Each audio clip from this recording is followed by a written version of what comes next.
From season 3 is almost here, and after watching the trailer over and over again, I think I know who's going to die.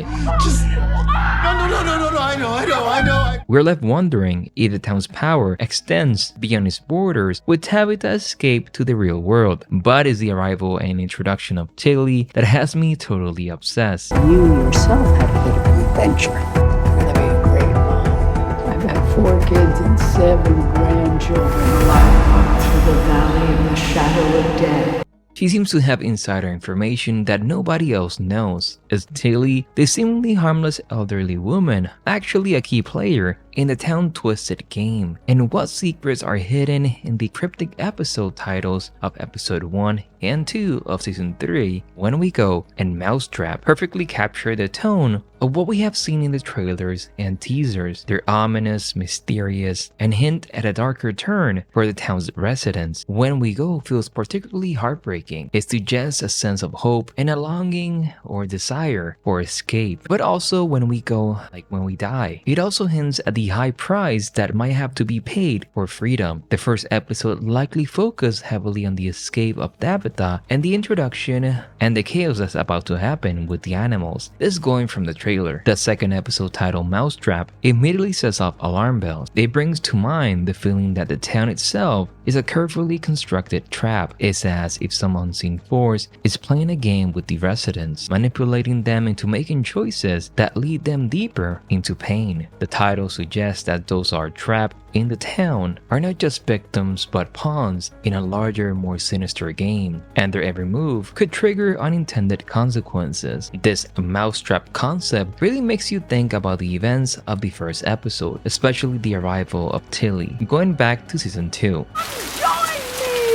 And a question that I have, could her arrival be part of this trap? Does she hold a key to understanding the town's true nature? Or is she a pawn in the game, just like the rest of them? Right from her introduction, something about her just feels off. We know she arrived into this terrifying town under horrifying circumstances, but she's oddly calm, almost too accepting of the situation. And then there are little details, the things that make you question if she truly who she seems. Her fixation on the numbers 4 and 7 is one of the first red flags. I've had 4 kids and 7 grandchildren. She brings it a few times, almost casually, but these numbers also appear in some of the town's most unsettling moments. Remember when the radio signal came through showing 4-7, just as Boyd and company are going to be attacked by the monsters. Coincidence? I don't think so. It is as if these numbers are a recurring motif, a symbolic thread connected into the town's fabric. And then there's a scene where Tillie is seen praying with a group of people. There are 7 people with her, including her,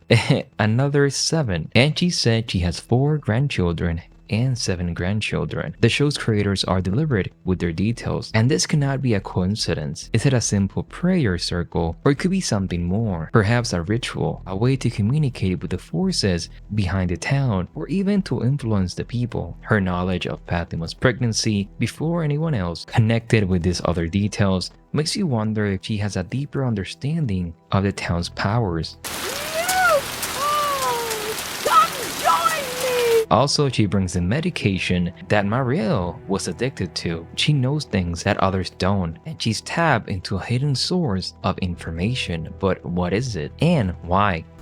You ask a lot of questions. The question is, how does she know about Fatima's pregnancy? And how will this knowledge bring complications for Fatima and her baby? Her knowledge of this is easily the most unsettling piece of the puzzle. In a town where resources are scarce and information is closely guarded, how could she possibly know about something so personal before anyone else? It's a detail that just screams insider information. It suggests that she either connected to the forces behind the town or has been here longer than she's letting on. This knowledge, and whatever its source might be, could have dangerous implications for Fatima and her baby. What if the town itself, or the nightmare entity, is influencing the pregnancy? What if the child is born with a unique connection to the town, or worse, it's like an evil monster? And speaking of things that are just plain wrong, as we see in the trailer, we see how she's not well. She's clearly not doing well with the pregnancy. We see how she's pale and seems sick. So yes, the show's creators love to play with cause and effect, and I would not be surprised if there's a devastating consequences to Fatima's. Another connection that I want to discuss about Tillie is how we saw her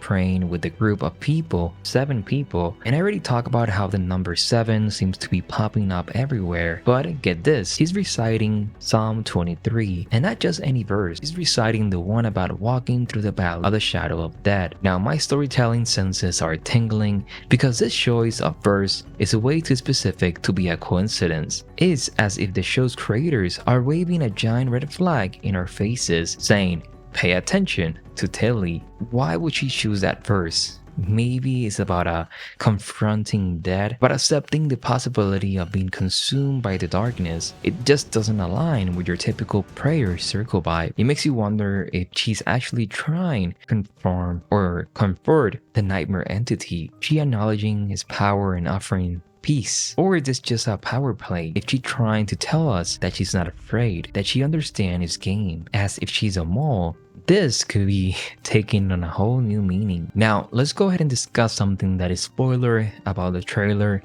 So spoiler warning, so that scream in the season 3 trailer has everyone losing their minds. We see Boyd desperately trying to comfort someone off screen, a woman who's clearly in agonizing pain. The theories about who it is are flying, but I have a feeling that show's creators are going for a gut punch. I think it's Kenny's mom. Why? Why this theory makes sense? Well, the aftermath. The trailer shows Kenny absolutely sad, smashing the music box in a fit of rage and grief. Is the kind of reaction you expect in someone who has lost somebody close to them. Episode 2 title is Mousetrap. The episode title suggests that the town's residents are being manipulated into making decisions that have terrible consequences. What if Tian Shen's death is a direct result of one of those traps? Perhaps the monsters bring her into a vulnerable position, or she was tricked into doing something that led to her demise. This is just a theory, but let's see what happens. Also, something that I want to go ahead and discuss, we know that Tabitha is outside